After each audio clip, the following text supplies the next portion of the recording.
रात के 3 बजे तक मुझे नींद नहीं आ रही थी और बाल आखिर में मजबूर हूं कि मैं अपनी बहन के कमरे में गया ताकि मैं आहिस्ता से अपनी बड़ी बहन को उठा के उससे बात कर सकूं। कमरे में हल्के रोशनी वाला लाइट चल रही थी।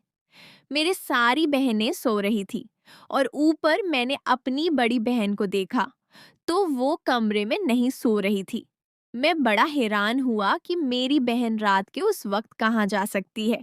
मैं बाहर सहन में आया और हमारा बाथरूम बाहर सहन में बना हुआ था।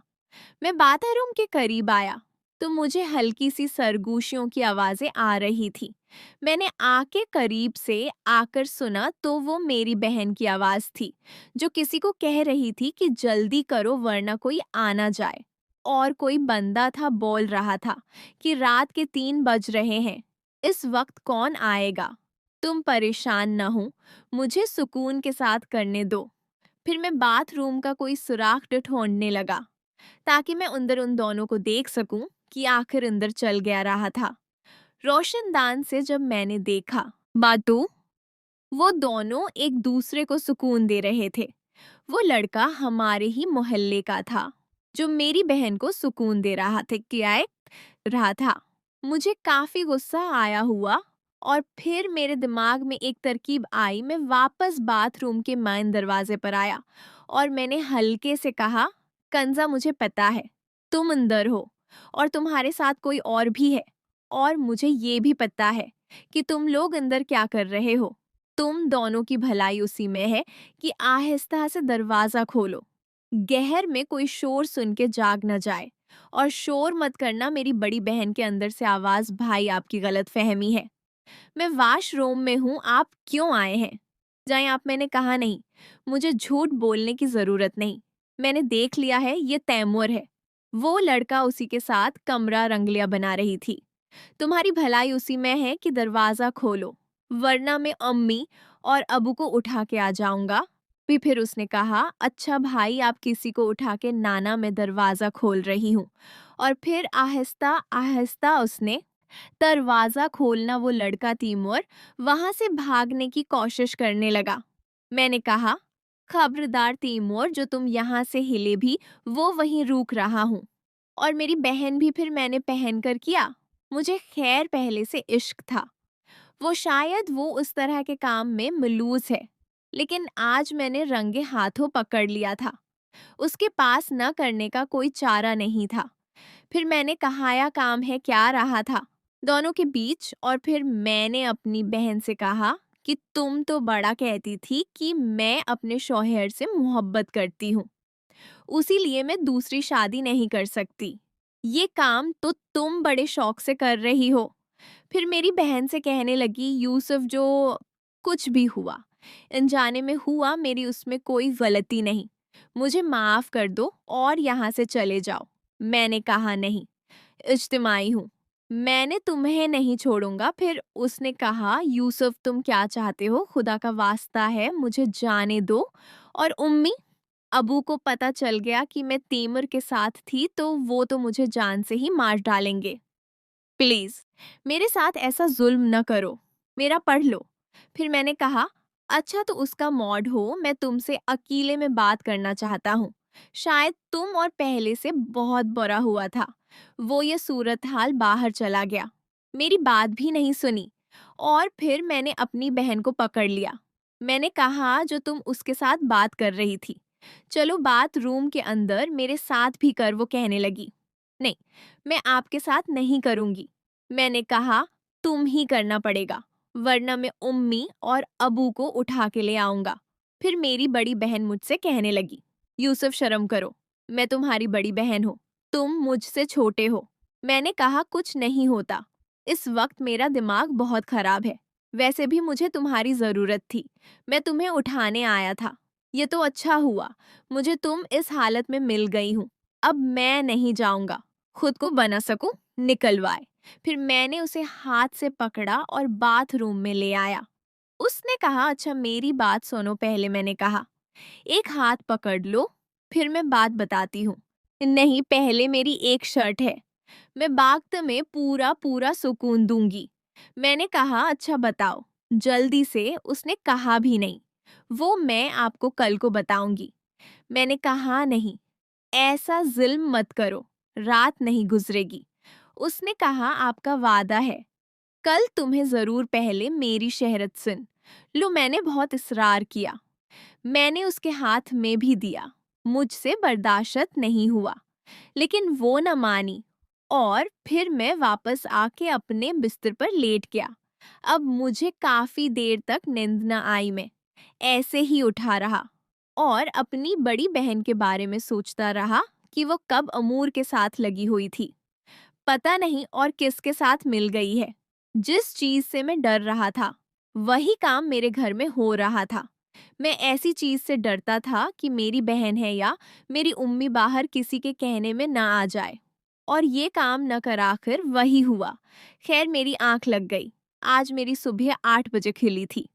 मैं बाहर आया तो उम्मी नाश्ता बना चुकी थी। मुझे कहा, यूसुफ आज तुमने बहुत देर कर दी। मैंने कहा, हाँ मैं, और बस आंख लग गई थी। मैंने कहा, अच्छा जल्दी से नाश्ता कर लो और फिर दुकान पर जाओ। मेरी उम्मी भी मुझे बहुत खूबसूरत लगती थी, लेकिन मैं यही सोचता था उनसे बात कैसे करूं, और फिर उसी मौका की तलाश में था कि वो कब दिन आएगा कि मैं उम्मी के साथ। खैर मैंने नाश्ता किया। नाश्ता करने के बाद अपनी बहनों के कमरे में गया। मैं जब गया तो मेरी बड़ी बहन अपने छोटे बेटे को नाश्ता करवा रही थी और मुझे देख देख के मुस्करा भी रही थी। फिर मैंने अपनी बहन से कि बताओ तुम्हारी क्या शर्त है। उसने कहा, भाई आज सुबह जब आप खाना खाने आएंगे अब मैं आपको बताऊंगी कि मेरी शहरत किया है। मैंने कहा अच्छा। फिर मैं वापस अपनी दुकान पर आया। दुकान पर छोटी दुकान खोल के सफाई सुथराई करके बैठा हुआ था। दुकान पे बैठे हुए अभी मुझे थोड़ी ही देर हुई थी। मैंने जिसका जिक्र किया था कि हमारे गांव में एक लड़की है जिससे मोहब्बत करता हूँ, उसका नाम अली है और वो मोहल्ले की सबसे खूबसूरत लड़की है। वो सौदा लेने के बहाने मेरी दुकान पर आए। मुझे कहा, यूसुफ मैंने तुमसे ज़रूरी बात करनी है। तुम्हारे पास फ़ोन है ताकि मैं तो तसल्ली से तुमसे बात कर सकूं, और फिर दुकान पर मैं बात नहीं कर सकती। मेरे पास आया था, मैंने उसको मोबाइल दे दिया। मैंने कहा अगर जाओ, और फिर घर जाके उसने मुझे फ़ोन किया। मुझे कहा, यूसुफ मुझे तुम्हारी बड़ी याद आती है, तुम मुझसे मिलने की कोशिश करो, रात भर तुम्हें याद करती रहती हो। मैंने कहा, मुझे तुम्हारी भी याद आती है, लेकिन ये गांव है, यहाँ कोई होटल वगैरह तो मिलते ही नहीं कि हम वहां जाके मिल ले।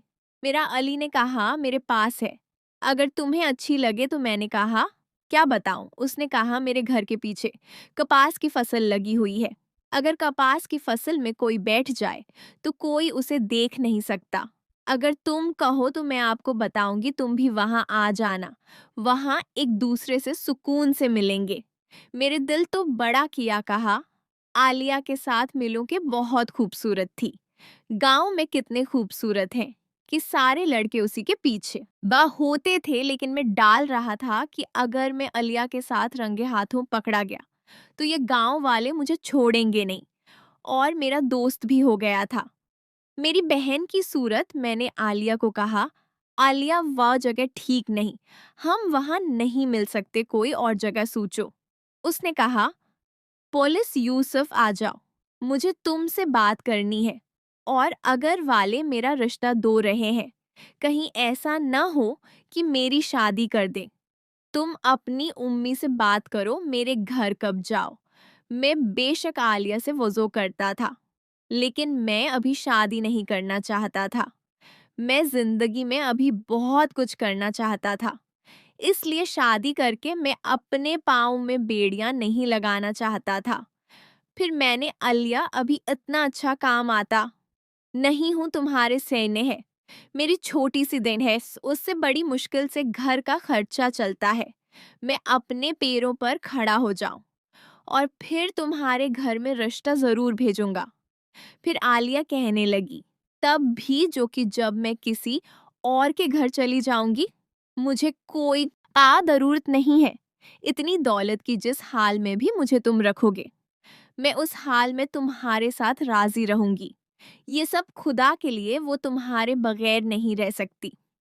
हालत भी ऐसी थी। वैसे शायद मैं सच्ची मोहब्बत करता था।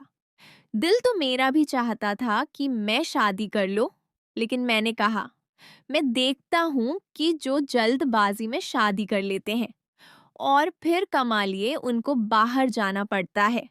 उनकी औरतें यहाँ अकेले किसी और के साथ, इसलिए मैंने सोचा कि मैं तब तक शादी नहीं करूंगा। अगर करूंगा तो मैं अपनी बीवी को सारी जिंदगी हमेशा अपने साथ ही रखूंगा। ये मैंने सोचा हुआ था।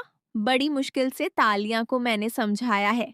ने कहा कि सब्र करो, मैं अपने पाँव पर खड़ा हो जाऊं, मैं तुमसे रौलागा।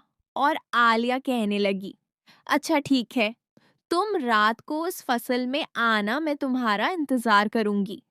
मैंने कहा, आज तो नहीं कहा, मैं तुम्हें जरूर बताऊंगा। उसने कहा, अच्छा यूसुफ, मेरे पास कुछ छोटी सी तस्वीरों की, मैं आपसे हमेशा अपने सीने से लगा कर रखोगी। मुझे जब भी तुम्हारी याद आया करेगी ना, उसे देख ले। असल में जो गांव की मोहब्बत होती है, बहुत ही इतनी शदीद है। गांव की लड़की जब भी एक बार किसी से मोहब्बत करती है तो फिर सच्चे दिल से करती है। शायद आलिया भी चल दिल से मोहब्बत करती थी। मैंने कहा, अच्छा कल जाऊंगा, आज किसी भी टाइम पासपोर्ट साइज तस्वीर बनाऊंगा और मेरी दुकान पे आ जाना, मैं वो तुम्हें देगा। आपने कहा, अच्छा ठीक है। उसने कहा, अच्छा ये मोबाइल लेने के लिए उस छोटे को भेजो जो तुमने दुकान पर रखा हुआ है। मैंने कहा, अच्छा ठीक है। फिर मैंने छोटे को भेजा। फल में छोटा मेरा काफी हद तक रात बार भी था और मेरी आदत से खूब वाकिफ था कि जो भी और मेरे दुकान पे आती थी, मैं असल में दिल पे बंदा हूँ, हसन प्रस्त हूँ। अच्छी चीज मुझे बहुत अच्छी लगती है, खूबसूरत चीजों में तारीफ करता हूँ। शायद उसीलिए मुझे सब मोहल्ले वाले ठरकी कहते थे। मैंने उससे छोटे को कहा कि जाओ, और मोबाइल लेके ऊह गया। मोबाइल लेके आया। जब दोपहर हो गई मुझे पता ही नहीं चला। फिर मैंने छोटे को कहा, आज तो मेरे घर वाले